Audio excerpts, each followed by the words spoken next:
यह 4 जनवरी 1969 का दिन है। रात 9:45 बजे कैलिफोर्निया के वैलेजो में रिवरसाइड पार्क में अचानक शांत शाम को एक गनमैन ने 3 टीनेजर्स पर गोलियां चलाईं, जिनमें 16 वर्षीय डार्लिन फेरिन और 17 वर्षीय माइकल मैग्यू शामिल थे, जो कार में बैठे थे। गोलीबारी का प्रभाव वाहन के खिड़कियों को तोड़ देता है, जिससे शीशे के टुकड़े हर जगह उड़ जाते हैं। पीड़ित अब डर के कारण चिल्लाते हुए पुलिस के सामने भागने की कोशिश करते हैं, जैसे ही गनमैन दूसरी बार गोलियों की बौछार करता है। पैनिक में आ जाते हैं जब टीनेजर्स गोलीबारी से बचने के लिए दृढ़ता से भागने की कोशिश करते हैं। दृश्य में हड़कंप मच जाता है जब गोलियां सड़क पर प्रतिबिंबित होती हैं और डर के कारण चिल्लाते हुए शोर के साथ हवा भर जाती है। गनपाउडर की गंध पार्क में फैल जाती है, जिसमें फूलों की गंध मिल जाती है।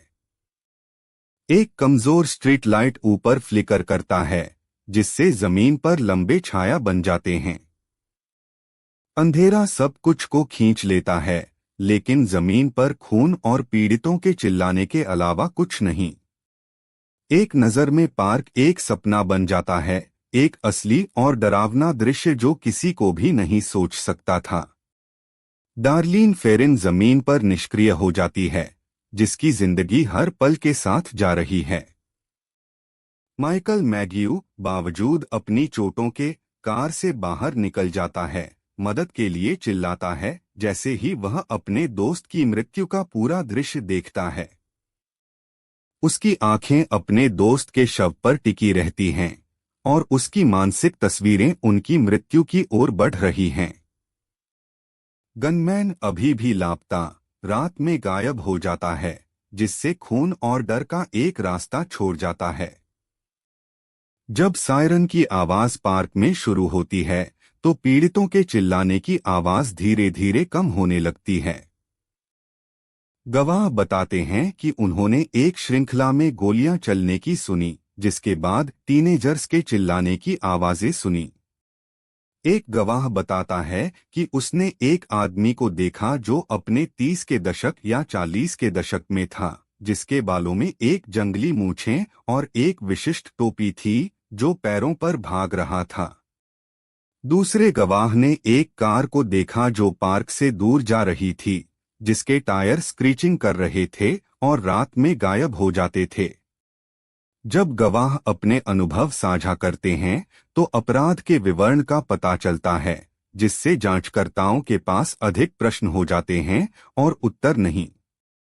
पहले प्रतिक्रियक पहुंचते हैं, जो पीड़ितों के पास दौड़ते हैं और देखते हैं कि डार्लिन फेरिन को गंभीर चोटें आई हैं और माइकल मैग्यू को भी गंभीर चोटें आई हैं। अधिकारी जल्दी से बैकअप की मांग करते हैं और जल्द ही पार्क में पुलिस और पैरामेडिक्स की भीड़ जमा हो जाती है।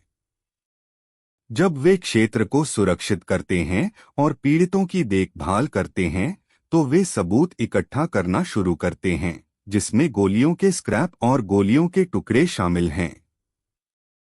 अधिकारी उस रात के घटनाओं को जोड़ने की कोशिश करते हैं जो उन्होंने देखा है, जो उन्हें भ्रम और विनाश को समझने में मदद करता है। हमें आगे बढ़ने से पहले सब्सक्राइब करें और बेल को दबाएं। हम दिन भर नए मामले पोस्ट करते हैं। मुझे आपको इस कहानी की शुरुआत में ले जाने दो, जो एक अमेरिकी इतिहास में सबसे प्रसिद्ध श्रृंखला हत्यारों में से एक बन जाएगी। सैन फ्रांसिस्को के छाया में जन्मे ज़ोडियाक किलर ने उत्तरी कैलिफोर्निया में डर को भर दिया, जिससे मृत्यु और डर का एक रास्ता छोड़ दिया जो दशकों तक क्षेत्र को प्रभावित करता रहा। जैसे ही हम ज़ोडियाक किलर के मामले की जांच करते हैं, हम उस रात के घटनाओं को देखेंगे जो पार्क में ज़ोडियाक किलर केस अमेरिकी इतिहास में सबसे जानलेवा अपराधों के एक अज्ञात श्रृंखला का एक हिस्सा है। इस केस के केंद्र में एक व्यक्ति था जिसे आर्थर ली एलन के नाम से जाना जाता था, एक 32 वर्षीय व्यक्ति जो वैलेजो कैलिफोर्निया में रहता था। एलन एक अपराधी बच्चा दुष्कर्मी था और उसके लिए एक लोनर की प्रतिष्ठा थी जो अक्सर खुद को ही रखता था। वह बेटी नाम की एक महिला से शादीशुदा था और उनके बीच कोई बच्चा नहीं था। एलन का दैनिक कार्यक्रम मैकेनिक के रूप में काम करना और अकेले समय बिताना शामिल था, जिसमें पढ़ना और शतरंज खेलना शामिल था। एलन का जीवन पहली नजर में सामान्य लग रहा था, लेकिन जिन लोगों ने उसे जानते थे उन्होंने उसे शांत और सीमित बताया, जो आमतौर पर खुद को ध्यान नहीं देने वाला नहीं था। हालांकि उसने कोड और संदेशों के प्रति एक आकर्षण दिखाया, जो बाद में ज़ोडिक किलर के अपराधों की एक महत्वपूर्ण विशेषता बन गया।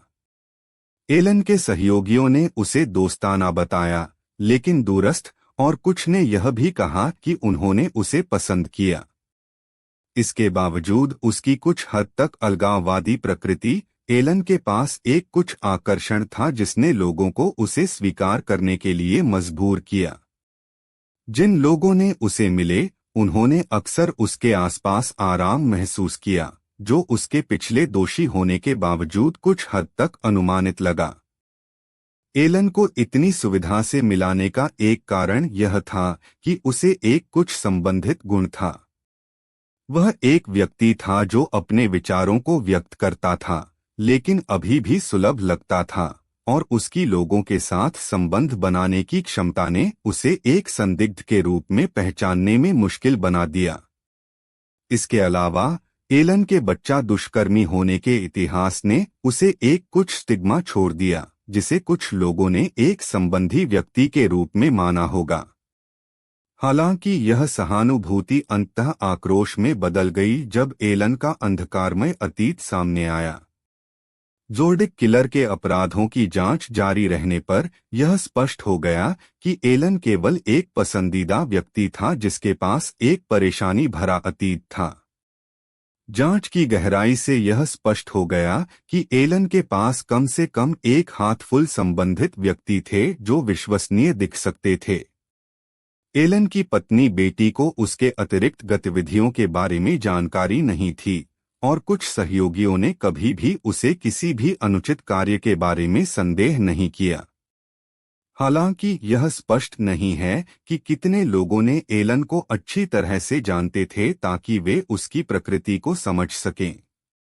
एलन के अंधकारमय सच्चे स्वभाव के कोई चेतावनी संकेत थे, या वह एक मास्टर मैनिपुलेटर था जिसने अपने वास्तविक आत्मा को दुनिया से छिपा दिया था, और उसे ऐसे हिंसक अपराधों के लिए क्या प्रेरित करता था जिससे शिकार और परिवारों को हमेशा के लिए नुकसान पहुंचा।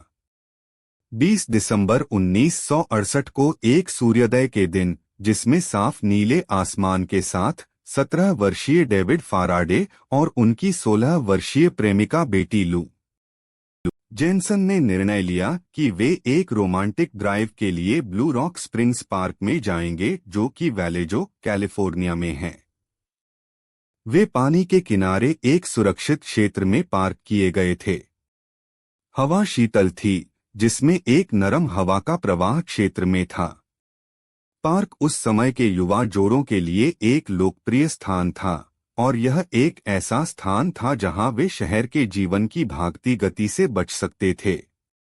जब वे एक साथ बैठे थे, डेविड और बेटी लू एक दूसरे के साथ आनंद ले रहे थे, लेकिन वे जानते थे कि उनकी शाम एक घातक मोड़ ले जाएगी। 9 बजे से ठीक पहले डेविड और बेटी लू ने निर्णय लिया कि वे एक पास के प्रेमी के लेन में जाएंगे ताकि वे तारों को देख सकें। वे अपनी कार को एक घुमावदार सड़क पर चले गए, लेकिन जब वे शीर्ष पर पहुंचे तो उन्हें एक मास्क पहने हुए व्यक्ति ने उन्हें मिलाया जो उनकी प्रतीक्षा कर रहा था।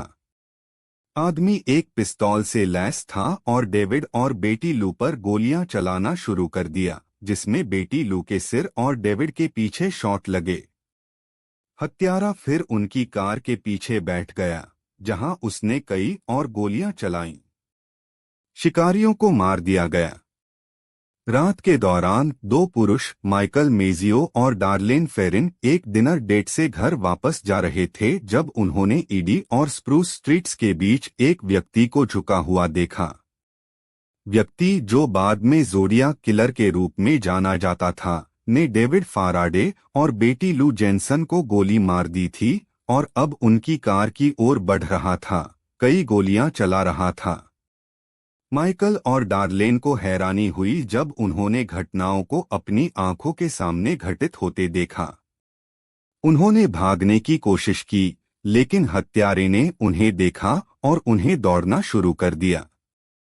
अच्छी बात यह है कि माइकल और डार्लेन को भागने में सफलता मिली, लेकिन उन्हें घटना से हिल जाने के लिए छोड़ दिया गया। इस अपराध की सबसे हैरान करने वाली बात यह है कि हत्यारे ने गोली मारने के बाद शिकारियों की कार के पीछे बैठकर रेडियो कॉर्ड को पीछे के दर्पण से निकाल दिया, जिससे यह लटक गया।